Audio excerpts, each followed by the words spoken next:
আমাদের বাড়িতে আপনাদের নিমন্ত্রণ রইল। আমাদের মেয়ের বিয়ে আছে। কেন আসবো না? নিশ্চয়ই আসবো। আমার মাসিকে দেখেছো বাবা? হ্যাঁ, এবারে তোর বিয়েতে কাউকে বেশি রাখিনি। এখন তো করোনার সিজন, তাই।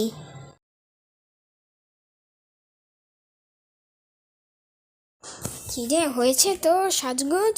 বর তো আসতে। হ্যাঁ হয়েছে, দাঁড়াও, আমার একটুখানি বাকি আছে।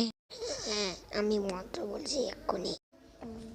ছট বিড়াল কুকুরের ফটফট বিয়ে হবে এক্ষুনি। চলো ওখানে চলো, এখন বউ আর বর নিজেদের ভাষায় একটা কথা বলো। এখন তাহলে বিয়ে সম্পূর্ণ হলো। বাবা, তোমরা দীর্ঘজীবী হও।